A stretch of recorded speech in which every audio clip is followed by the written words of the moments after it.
Bruno Gollnisch, Didier de Saint-Genis-Pouilly vous a reproché par courrier privé votre intervention dans l'affaire Ménel lors de votre émission de la semaine dernière. Je ne donnerai pas le nom de Didier, qui peut-être parce qu'il ne souhaite pas...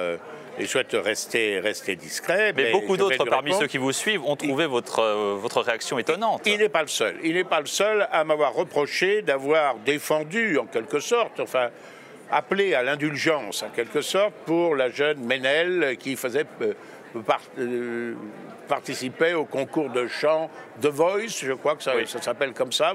Ça pourrait s'appeler La Voix, après tout, c'est pas plus mal, mais enfin bon, puisque nous en sommes à combattre les anglicismes. Oui. Et Didier m'envoie une lettre dont je le remercie. Et il me prend quand même à partie de façon assez virulente, mais c'est tout à fait son droit. Et bien sûr, je lui répondrai. Alors, il me parle des propos criminels que cette jeune femme aurait laissés volontairement sur Twitter. Sur Twitter. Je ne suis pas certain que ce soit le cas, c'est peut-être lui qui a raison, mais moi il me semble au contraire que le problème c'est que Twitter c'est ineffaçable et que pratiquement ce sont les journalistes qui ont retrouvé ces propos. Il me dit qu'elle s'est félicitée des actes terroristes. Alors, si tel est bien le cas, peut-être a-t-il raison, je ne sais pas, mais si tel est bien le cas, évidemment, je réviserai mon jugement. Mais moi, dans les propos incriminés que j'ai vus, ce n'était pas cela. Il faut être quand même rigoureux.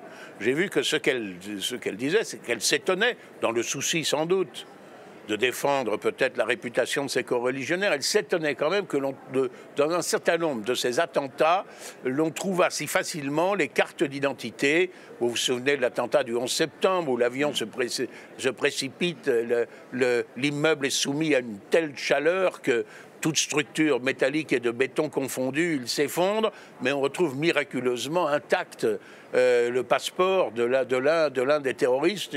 Bon, c'est peut-être vrai. Ce qui est vraisemblable est parfois vrai, mais c'est vrai qu'il y a des gens qui se posent des questions. Alors on a dit c'est abominable, cette jeune femme, elle verse dans le complotisme. Écoutez, moi je préfère qu'on soit un peu trop complotiste que pas assez. Alors, en revanche, je précise quand même un certain nombre de choses. D'abord, ce n'est pas moi qui ai fait venir en France Ménel et ses parents, sa famille et beaucoup d'autres, premièrement. Deuxièmement, on me dit... elle était enturbanée, ne laissant dépasser aucun cheveu, comme l'exige l'islam extrémiste. Je regrette beaucoup, j'ai vu les photos. L'islam extrémiste exige que les femmes soient voilées de la tête aux pieds. Et que c'est à peine si l'on peut voir leurs yeux, comme les talibans ou comme les salafistes en Arabie Saoudite. Bon, ce n'était pas quand même le cas. On me dit que... que me dit-on encore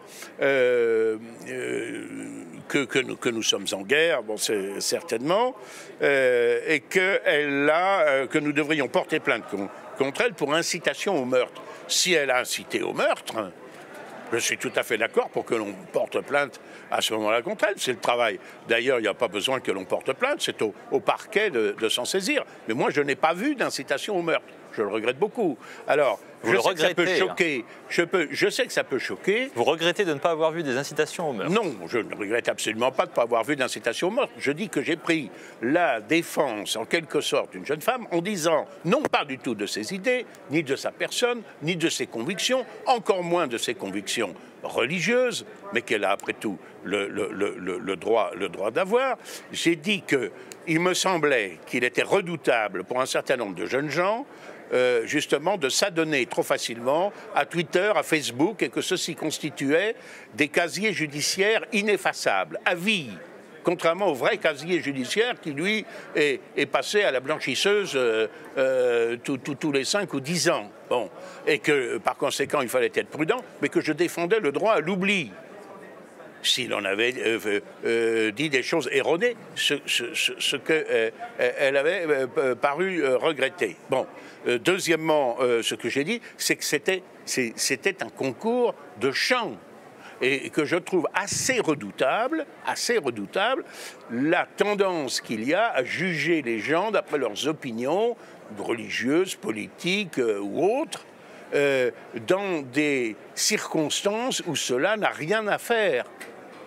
parce que sinon, c'est la porte ouverte à toutes les inquisitions. Et je reprends le proverbe latin, odie mihi cras tibi. Et évidemment, mon indignation, elle va en premier lieu aux militants du Front National qui, parce qu'ils sont Front National, sont persécutés à l'école, sont persécutés comme enseignants, je sais de quoi je parle, sont persécutés comme élèves, sont persécutés dans leur vie professionnelle, familiale ou autre, bien évidemment.